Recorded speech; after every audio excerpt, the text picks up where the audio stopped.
আসসালামু আলাইকুম। এই মুহূর্তে অবস্থান করতেছি নীলিমা পয়েন্ট। আপনারা দেখেন এই জায়গাটার নাম নীলিমা পয়েন্ট। আমার বগুড়ার যারা লোকজন আমার ফেসবুকে আছেন অনেকে হয়তো বা সারিয়াকান্দি প্রেম যমুনার ঘাটের কথা শুনে থাকবেন বা অনেকে গিয়ে থাকবেন, অনেকটা সেই রকমই এই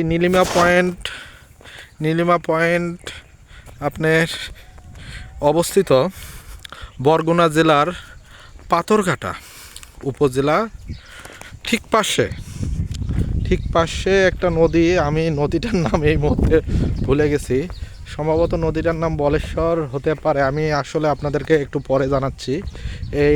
এখানে যখন বন্যা হয় আপনি দেখেন এই যে গাছগাছরা, তার পিছনে নদী। এই নদী ধরেই আমরা বঙ্গোপসাগর, বে অফ বেঙ্গল, বঙ্গোপসাগরে যাইতে পারবো। আপনি দেখেন এখানে কিছু লোক কাজ করতেছে, অনেকটা উত্তরবঙ্গের মতোই, কিন্তু উত্তরবঙ্গের মতো এখানে অতটা চাষাবাদ হয় না। আমি একটু এখানকার একজনকে জিজ্ঞেস করব। আসসালামু আলাইকুম। জি, আপনার বাসা এখানে? এই গ্রামের নাম কি? এটার নাম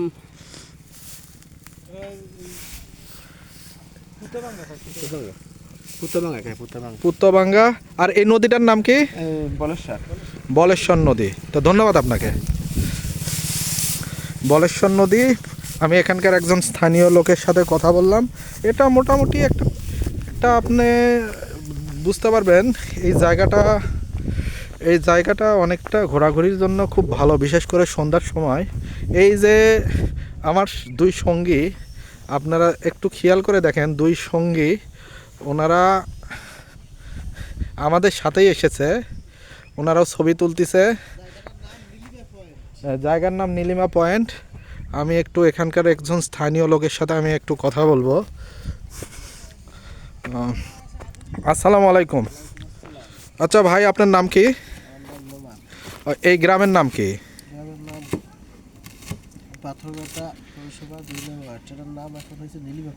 জি, নীলিমা পয়েন্ট। আচ্ছা, নীলিমা পয়েন্টের ওপরে যে রাস্তাটা আমি দেখতে পাচ্ছি, এই রাস্তা কোথায় থেকে কোথায় গেছে? রাস্তা এটা এই বাজার থেকে একবারে ওই দক্ষিণ দিক পর্যন্ত গেছে। আচ্ছা, এখানে লোকজন কোন সময়? এখন তো লোকজন দেখতেছে না। লোকজন আসবে কিছুক্ষণ পরে, আসরের পর থেকে কখন পর্যন্ত থাকে? আসরের পর থেকে রাত্র 9টা-10টা পর্যন্ত থাকে, যেদিন যখন এই গরমের সময়। আর এখন তো শীতের সময়, এখন হইলে সন্ধ্যার সময় চলে যায় লোক ঠান্ডার জন্য। আপনার ব্যবসা কেমন চলে? চলে মোটামুটি ভালো, কিন্তু এখন শীতের জন্য একটু কম। তো ধন্যবাদ ভাই, আপনার কাছে আবার ফিরে আসবো। ভালো থাকেন। আসসালামু আলাইকুম। যাই হোক, আমি এখানকার এক স্থানীয় ভাইয়ের সাথে কথা বললাম। আপনি দেখেন পাথরঘাটা পৌরসভার পক্ষ থেকে এখানে ময়লা ফেলার জন্য ব্যবস্থা করা হয়েছে। আপনারা দেখতে পাচ্ছেন এই যে নদী, আর ওই যে সাদা ওখানে লেখা আছে নীলিমা পয়েন্ট। আমরা ওই দিকে না, এখন আর যাব না। আমরা এখন যাব এই যে আমাদের দুইজন সঙ্গী, ওনাদের কাছে। দেখি ওনারা এখানে এসে কেমন ফিল করতেছে। আপনারা দেখেন, আসলে এই এলাকায় নেটওয়ার্কের সমস্যা। আমি ফেসবুক লাইভে না এসে আমি এখানে রেকর্ডেড ভিডিও আমি পরে আমার পেজে দিয়ে দেব। আপনারা আমার সাথেই থাকুন। আপনারা দেখতেছেন আমাদের একজন সঙ্গী, উনি আবার অত্যন্ত ইসলামিক মাইন্ডের। উনি সবসময় ভিডিওতে আসতে চায় না, এই জন্য ওনাকে আমি তুলতেছি না। আপনারা দেখেন এই যে বলেশ্বর নদী, এই নদী দিয়ে আমরা বে অফ বেঙ্গল অথবা বঙ্গোপসাগরে যাইতে পারবো।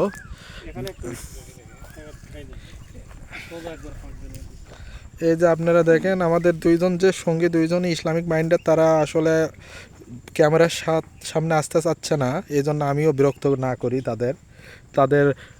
তাদের ধর্মীয় অনুভূতিকে আমি সম্মান করি। আর ওনারা আমার সিনিয়র। তবে আপনারা দেখেন এই যে আচ্ছা। আর আপনাদেরকে আরেকটা জিনিস দেখায়। আপনারা বলি গোল পাতা। এই যে গোল পাতা দেখেন, এটার নামই গোল পাতা, কিন্তু গোল পাতা কিন্তু গোল হয় না। আমাদের একটা ভুল ধারণা গোল পাতা মানে পাতাটা মনে হয় গোল হবে, গোল পাতা কিন্তু গোল নয়। আপনারা দেখেন। তো ধন্যবাদ, ভালো থাকবেন। আবহাওয়ার আপনাদের সামনে নতুন কোনো কিছু নিয়ে আসবো। আসসালামু আলাইকুম।